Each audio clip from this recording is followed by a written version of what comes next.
Omukunji atasera bamukutte. Breaking news. Lili Pazo yagambye omukunji atasera agenda mukwata. Bannayuganda ne mbitwala ng'ebyokusaaga.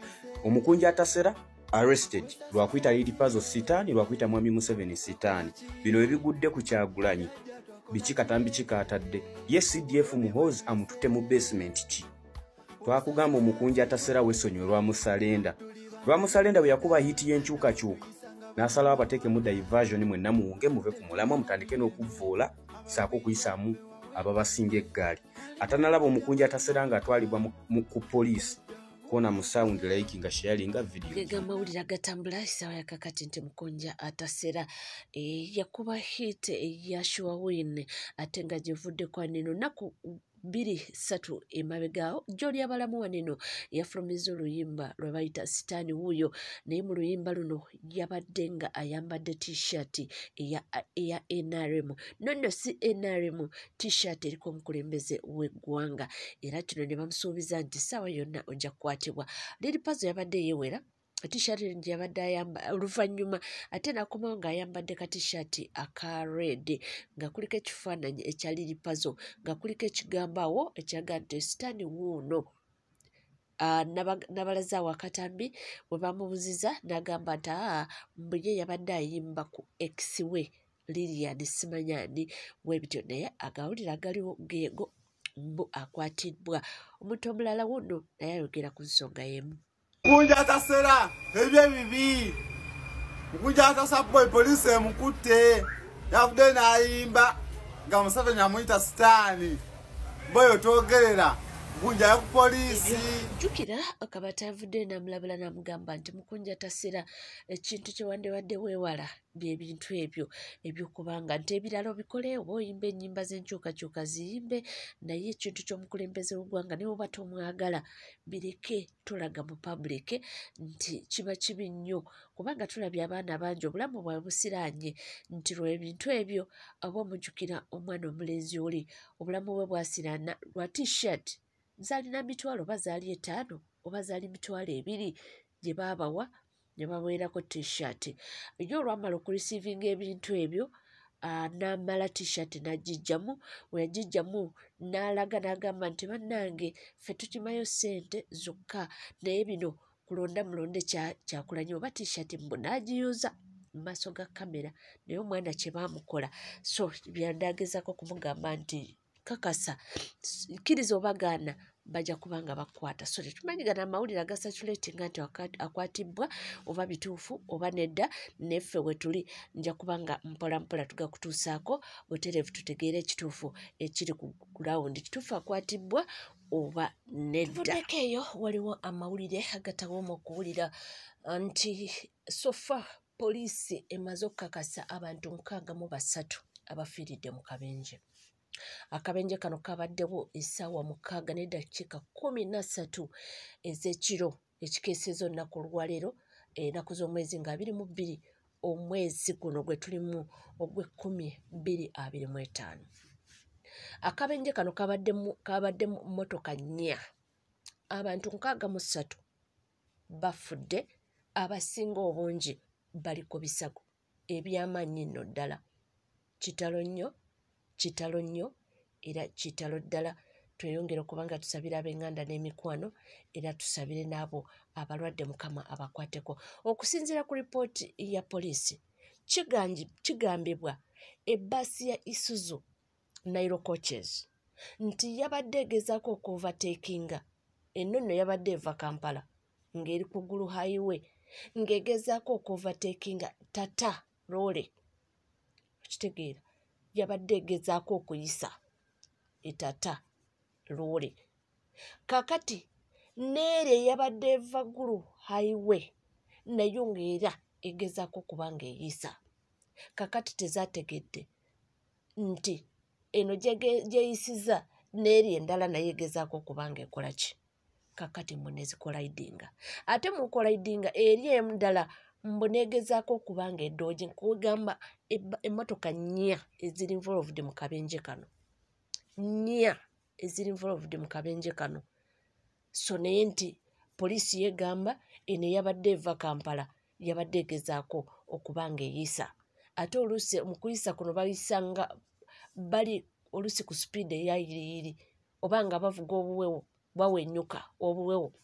So mu process eyo ey'okuyisa n'eri eyisa Tata Road n'eri eyabadde Vaguru Highway nayo egezaako okubanga ekola ki nayo mbunga eyagala kuyisa kakati nezikolaidinga awo nno n'eroole teyalutonze n'emmotoka endala eyabaddewo awo era okukakana abantu bakosebbwa bya nsusu 63 ne bafiirawo.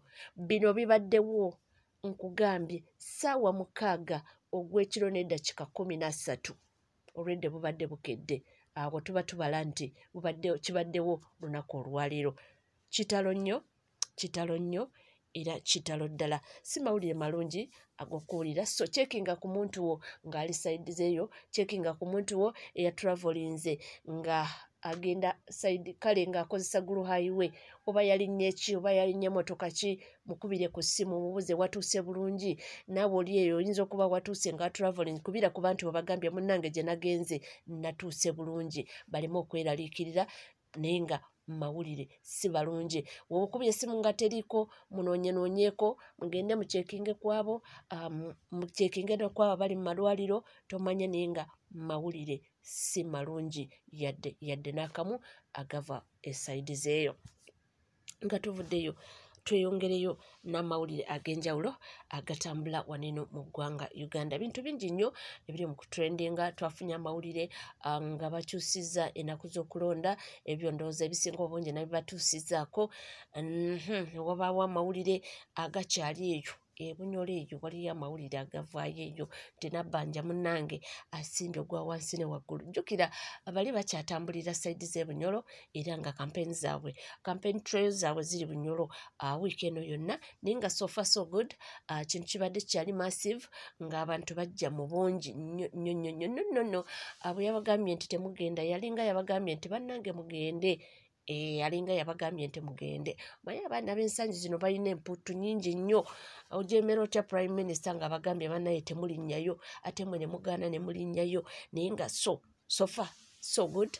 Kintu kibadde kyatambula bulungi apart from Nakulwegro we walabyemuko nga ekisaawe omukulu kye yabadde alina okuba nga abiirako bagenza okutuukawo nga waliwo embeera kwegamba nga bakisazeeko era nga helicopter ziri awo SFC byonna ndera kyamaze ne kikola ki ne kiggwa naye baabaana bawanda muliro. Tebalina bigambo biwoomu yadde n'akamu eri Prime Minister era abamu batuuse n'okumugamba nti omukulembeze yagambye nti munnange nzize obalambale tuwe tumalira okulonda bwe tutakalima owe pyu mb'ofiiriddwa. Ngamba bannammwe amaanyi nga mangi. Nabbanja okuleeta ennyonyi oba obula. Nabbanja okuleeta ennyonyi oba obula. Fe tuli bannupu ate tuli ba protest vote. Bagambye mbu bw'onooleeta ennyonyi ojja tutiisa abantu baleme kujja ku kisaawe. Mbulaba Onorolo aleesere n'ennyonyi tajjaayo. N'obuula aleeta tanka. Abantu ne bagakujjaaya bw'okuba ttiine kimukozeere enguudo zifuuyire amasomero obusayi malwaro obusayi gakukola. Ye Nabbanja osobola okulwarirayo oku Bunyoro. Waliwo hariho idwaro basobola okutwara mewe. Hariho irwaro muri Bunyoro yona sub-region basobola okutwara mu Nabbanja oruwire bari serious. Liroho busayo hati n'oleeta ennyonyi obogeresere kikeekabairaho abantu bakijwahire abantu bajwahire obusuma omusuma w'amabaati. Nabbanja okuleeta ennyonyi oba obula fe tuli ba protest vote. Naye waddayi Nabbanja osesezza olwali kugawula ebinga okuleeta ennyonyi kikigenda okutiisa abantu wali mbwenu kola atsingi ky'ennyonyi abantu mbakutiina bagwa biti abantu bakoleka ngu n'ennyonyi mbakugiijaho bakwate n'akifubyo kyayo. Ndowooza mubawulira nze mbaawo kubanga mbe batuusaako era ffe ogwaffe kubanga tusharinga information etuuke ku oyo yenayina wekikwatako. Tekiba kibi ate okuwuliriza sayidi zombi tekiba kibi kiriko gwe okubanga owuliriza omuntu kyayogedde n'otuula wansi n'analyzing ensonga eyo n'olaba ntuufu oba nedda kyagamba kituufu oba nedda. Oli muntu mukulu osobola okwesalirawo ekituufu n'ekibi. Eyo tuvuddeyo. Omukulu Paul Nsubuga Kakande mumujjukira bulungi. oyo honorable member of parliament esawa yakakati aliko iranga yo, if I'm not mistaken, representing abantu be Busiro North. Yes, or your member of parliament Busiro North. Na ye, boba muzemu following saga ezibadde ku mwami ono zibadde nyingi. Esaga zibaddewo ku mwana w'obulenzi ono zibadde nyingi. Yayingira parliament muvuka muto oba mujjukira bulungi, naye wabaddewo ebintu bingi ebyetoololudde ku mwana ono oba ku mulenzi ono oba ku MP ono. Twali mu ssaga z'essimu, simanya yabba simu ya mobile money, simanyi nga kuliko omudidi gw'ensimbi. Bino nno babimuteekako mbu yabba nga tanafuuka member wa parliament. Mbu yagenda ku mobile money ku withdrawinga ssente, ate oluvannyuma we yamala n'akuulitawo n'essimu eyo eya mobile money mbu kwaliko oba millions 5. Essaga ezo mwaziraba, byali nnyo mu mawulire, bintu bingi byaliwo. Ne tuva ku ebyo twali tukyali awo, ebyo nga bigenda bifeedinga, ate ne wajjawo ssaga eyali nti maama we nga ab'ebbanka bamusenda oba nga ebbanka emutwala. Nonno oba bali ba banka oba manerenda sujjukira bulungi yagenda ne yeewola ssente ate n'ateekayo gundi okuli ennyumba ya maama na buli kimu. Maama ne yeekubira omulanga, maama n'atema enduulu, ebintu bibaddewo ebintu bingi. So ndowooza bano abaali baveetinga oba baatunulatunulamuko ne bagamba nedda tetujja kubanga tumuddiza kaadi, era ndidde tebaddamu, teyafunye kaadi, tebamuddiza kaadi. Naye abadde wano munnange ng'awanda muliro. Naye ekirungi yagambye nti tagenda kudda, nti tagenda kwesimbawo ku bwana Munigina. Ate nno abantu baamugambirawo ne bagamba tukigeza kubanga era tetugenda kukuwa. So naye ng'omuntu omugezi yagambye nedda sigenda, naye nja kwerebrandinga neera mbeeko kyenkola oba oliyawo ninde emyaka 5 gino giggweko. Wuno tuwulire ebigambo ebimuvaamu naye si biwoomu. Chairman Nyanzi mafia asinga mu NUP. Nyanzi atuzanye eddate zonna. Nyenze namugamba ndi musomi w'amateeka, onsinga myaka na bugagga tojja kuntegeerera. Era kyemmanyi ndowooza ebinfulumizza. Bannabusiro twasituka ffenna twalinga 100 ne tugenda eka mwokya. Bwe tugenda eka mwokya Nyanzi ng'apanze abantu 30 bajje balonde Ssemaganda afuke chairman Kunga. Nenchigana ningamba I'm a legal scholar. Sobola kubeera mu legality eno. Ne mugamba ojja kunsanga mu constituency. Najja mu constituency nesitula abantu nga 10 ne ttiimu zaffe zonna bakama bange ne twolekera ekitebe ekavule ne tulwanyisa Nyanzi ne tulwanyisa petition yali nene ebyo byogera bya mwaka guno. Bannabusiro ne bafune oboolyawo eddoboozi lyabwe Ssemaganda ne tumufulumya. Essaawa eno Nyanzi yaleese Ssemaganda agafulagobeya. Nga Honorable Paul Nsubuga omubaka akulembedde emyaka 5 bannabusiro North mwebale nnyo. Nasazeewo nga sisakiddwa 2026 231 sigenda kwesimbawo ku mubaka wa parliament. Sigenda kwesimbawo olw'ensonga zange zeepadde zekyagala okuwa zenja okuwa ne mu mawulire. Njagala okujjawo oluli rumors olugamba nti buli ayesimbawo bamuwadde ssente. Lwaki tekiri bwe kityo? Nze gwe mulaba wadde eno nsigadde mu mabanja agatagambika, naye kino mbadde nyina okukisalawo sinti saagala bukulembeze. Naye olw'okuba nzikiriza kyenzikiriza bakama bange, kimanyi bulungi abagizi bange kino kibakubye wala, naye mukkirize mugaane sigenda kwesimbawo. Leka abannannyini constituency abasinga okugitegeerera ku kitebe baddukanye constituency. Kimanyi bulungi kuba pulezidenti, kimanyi bulungi abantu bange nze nabalaga NUP. Okubalaga NUP bweba esazeewo enzize ebbali, nzikirize enzize ebbali, sigenda kwesimbawo banvume bye balina okunvuma babadde bajja batuliisa ssente. Kati njagala ekyomukisa omulungi bageenyipo abaginzigyeko, kadi baginzigyeko tewali wajja kugambira kinsubuga po wakutte sente kati kansigale kole byenina okukola nja kusigala n'abantu bange nja kusigala nkola bye tubadde tulina okukola kuleme kuneekwasa bakama bange neebaza nnyo abantu bange mwenna neebaza nnyo beetambudde nammwe neebaza nnyo abalonzi ba Kusiro. Owulidde agambye mbu Chairman Nyanzi ye mafiya asinga mu kibiina kya NUP. Mba bannange ebintu si byangu. Naye amalizza nga yeebaza abalonzi. Yeebazizza abalonzi eb'Ebusiro North nti mwebale kubanga mwamuteekamu obwesige ne mumusindika mu Parliament era nti munnange talina kyagenda bbawa apart from okubeebaza n'obbasima byonna byemukola. Naye essagaza ali nnyingi. Bannange MP ono essagaza ali nnyingi. Gaali mawulire after mawulire after mawulire. Nga munnange ate si birungi. Waliwo okukola mawulire mu bulungi naye ate ebibye byali bibi. So ndowooza munnange baatunulatunulamu ng'okukuuma ekitiibwa ky'eppate n'ebirala ne bagamba nti nedda tumuleke asooke oba oliawo yeesootinge tomanya naye nga byebyo outcomes ezo nga tuvuddeko era nga tweyongerayo mu mawulire ag'enjawulo we tuli okubanga byonna tukwatayo tugakuwe ate munnange tulina omukulu Honorable Muhammad Nsereko ononno essaawa ya kakati ye Member of Parliament Kampala Central.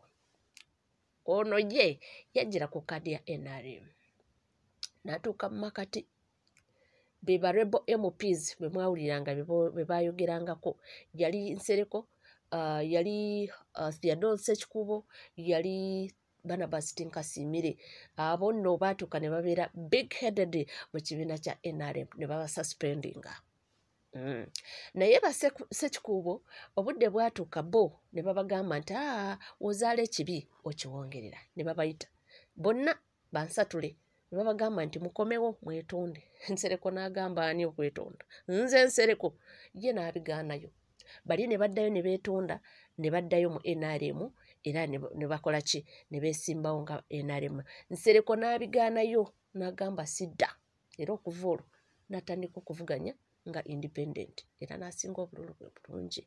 Naye December round yagambye sidda kyenawuliddeko maybe tomanya ng'ayinza okukyusaamu naye yagambye nze ebyo bimala kyenfuza esu ekyabalala bakwatemu naye tomanya nga wenkugambye tulinde tulabe nominations we zinaaba ziwedde. Naye waliwo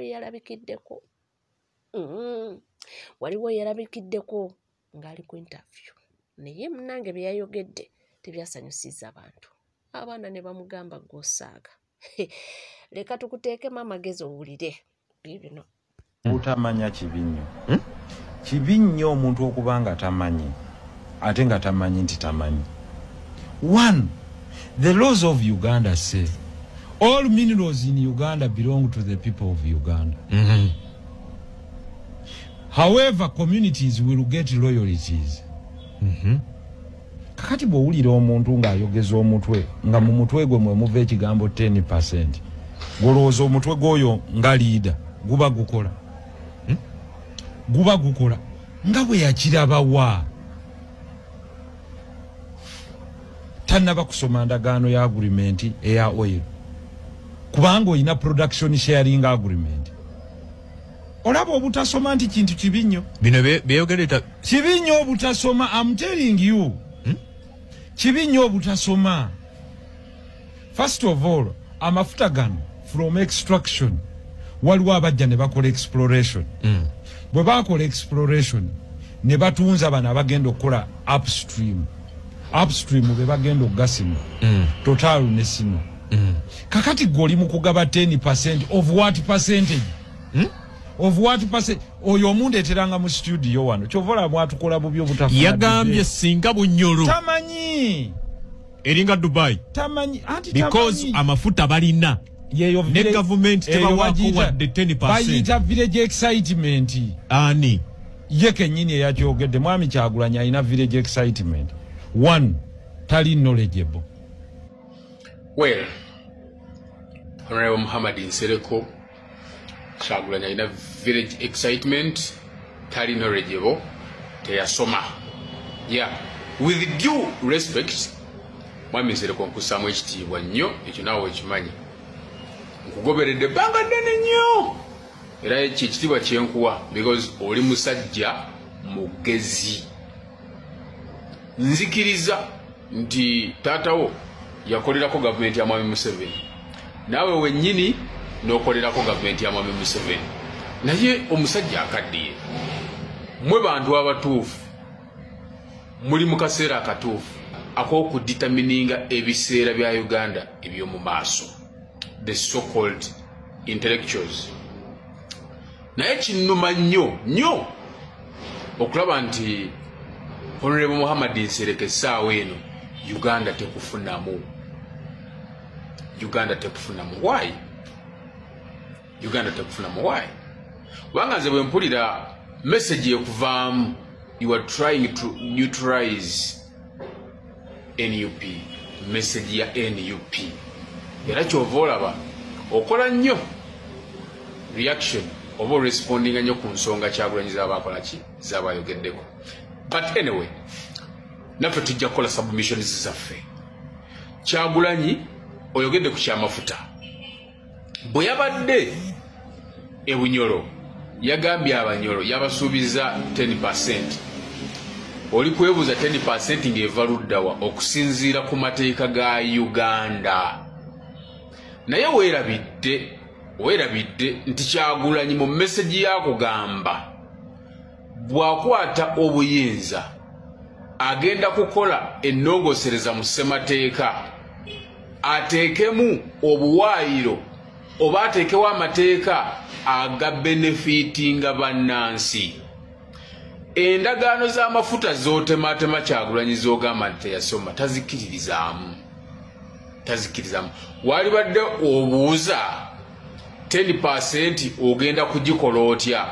Tokompeyalinga speech ya Kyagulanyi ku mateeka ga Uganda agaliwo. Ezo endagaano eziriwo ezasayiningibwa mu kunyigiriza ffe ate bannannyini mafuta abalala bagafunamu nnyo okusinga ffe bannannyinigo. Ezo endagaano Kyagulanyi sizagenda okukolerako mukama wange. Sino lwekyo wayogera 10% n'otagitegeera oli mutuufu ng'ogeraageranyiza ku mateeka agali current agateekebwawo okubenefitinga side emu. So Kyagulanyi 10% gyayogerako eri mu Uganda mpya. Oba ntegerekese eri mu Uganda mpya. Kati gw'obwali badde buvunaanyizibwa bwo okumutuukirira n'omubuuza ogenda kukikola otya gwe ng'olaba ng'ekitali applicable n'akubuulira mu Uganda empya agenda kukikola atya. Oba n'ofisawo kadde n'osoma ku manifesto n'olaba amafuta yagoogeddeko atya.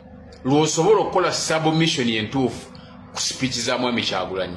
Bano ba intellectuals baffe baleeta technical terms ne basooka babuzaabuza awuliriza n'awulira ddala ng'oba bye boogera bye bbyo. Naye nga mukama wange si bye bbyo. Ezo endagaano zonna Kyagulanyi tazikiririzaamu n'ezo pasente zaateekebwawo tazikiririzaamu. So kitegeeza ayogera ajja kujja n'etteeka eppya ku mafuta ago. Oba nyongedde okuggyayo ekinyusi kya Uganda empya. So mwami Muhammad Nsereko bw'obulya nga Kyagulanyi alina kyayogedde ewantu gy'ali ne ba intellectuals abalala musooke mwebuuze kigenda kubeera kitya mu Uganda empya. Tuleme confusinga ebiri mu Uganda kati yadobonkana ne Uganda empya egenda okubanga ekola ki egenda okubanga ejja. Naye nze kinnuma nnyo abasajja nga ba Muhammad Nsereko okubanga Uganda essaawa eno tebafunamu. Mmwe emyaka gyammwe amagezi gammwe mwe mwali badde mutulaga direction nti Uganda erina kukwata wano. Yes! Ne bwe mpulira nga ate mugezaako okunetralizinga message ey'enkyukakyuka ate mu mwoyo ogutali mulungi kinkuba enkyukwe. So Kyagulanyi si village excitement kyayogerako akitegeera kyayogerako akitegeeza ate nga kisoboka. Ndowooza just find out how engeri gyagenda okuba nga akola ki nga kikwasaganyaamu ebyo ffe tubaawo kubanga tugaba tusaako era bwe bali kubanga wekumidde ku Legit TV 256 tuweerabira kubanga osubscribinga ringing that notification bell sharing liking ebisigadde mba nkomawo nabyo tovaawo.